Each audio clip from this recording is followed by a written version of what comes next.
Hi, I'm Todd Watkins. I'm in the economics department in the College of Business and Economics, and I'm the director of Lehigh's microfinance program. And I'd like to talk to you about some microfinance activities in a field immersion program that we have at Lehigh.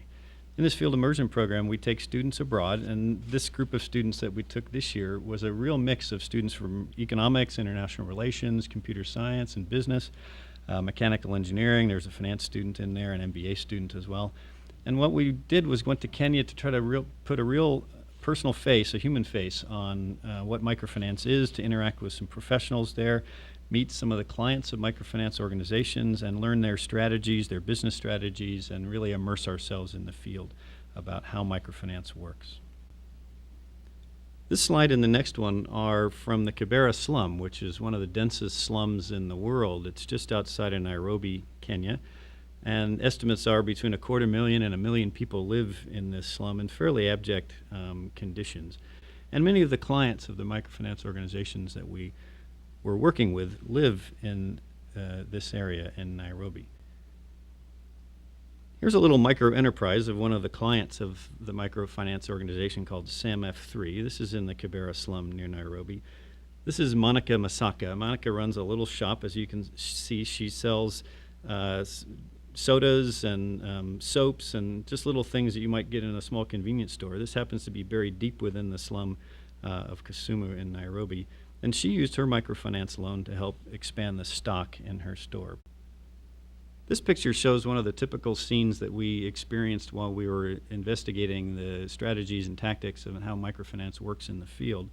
This is a group meeting. Many microfinance organizations assemble groups of people that are going to create savings accounts and loans together and sort of jointly guarantee each other's loans. If one member of the group fails to pay back, the other members can help out a bit. And it's been a very successful strategy worldwide in getting finance flowing into the hands of some of the poorest people on the planet. When banks are hesitant to give loans to people without any collateral, sort of the social collateral of the group has been an effective substitute. One of the members of the group we just saw, her name was Rose, and she is a tailor. She used her very first microfinance loan many years ago to buy a sewing machine, and that loan was about $50. And over the years, she's gotten larger and larger loans and expanded her business to where she now has 6 machines in her tailoring shop. She employs several people. And her latest loan was about $1,200 for various fabrics and other equipment that she was expanding. That same group, as we were watching, was collecting loan repayments, and the women would come up, give their money to the secretary and the treasurer of the group, and they would record the transactions largely in ledger books. Everything was done by hand, including back in the office with the microfinance organization. So one of the things that we're doing with our students while we're on these trips and back here on campus at Lehigh is trying to improve the efficiency through technology. As you can imagine, recording everything in ledger books is a fairly time-consuming process, and then bringing it back to the home office and re-recording it in the books of the microfinance organization by hand. So what the students here are doing is working with a microfinance organization in Nairobi called SAMF3, Springs of Africa Microfinance, and developing an electronic database using Access that will replace and supplement the paper record keeping of the MFI. One of the more interesting uses of microfinance that we saw while we were in Nairobi was this recipient of a microfinance loan in the Kibera slums. This is a school called the Joy Springs School that was given a loan to expand their school. As you can see, there's a concrete structure on the bottom, which was the original school, and they used part of their loan proceeds to build a second floor up above. This school now has 450 students in the slums of Nairobi.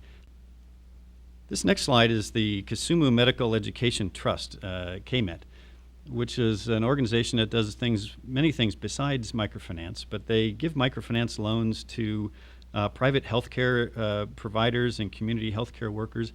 That's a really interesting application of microfinance because they're specializing in giving microfinance loans to private providers of healthcare services and to companies or small microenterprises that are providing foodstuffs and soaps, antibacterial soaps, things that might have health implications.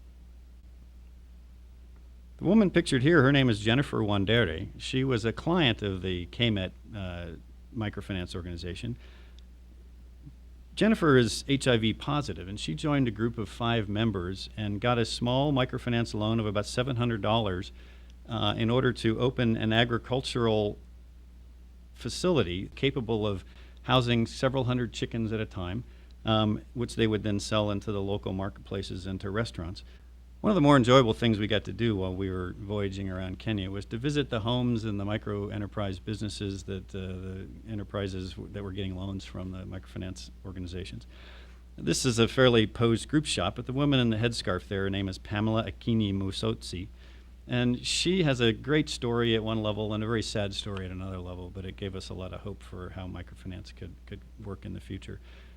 She was a seamstress. She used her first microfinance loan of about $100 to expand the amount of cloth she was able to buy as a seamstress. She moved from being a vegetable seller on the side of the road, not a very lucrative business, into being a seamstress. And over the years, she'd been with KMET since 2003, so about 8 years, getting loan after loan after loan, and had now been able to expand her business. She also started another business with a group of friends in brick making. She built several houses now that she was renting out to other people. The sad part of her story is that she lost 10 sons to AIDS over the years, which is a plague on Africa. And the children in front of her in this photograph are all her grandchildren that she now cares for. She's putting them through school with the loans, with the proceeds that she got from her loans.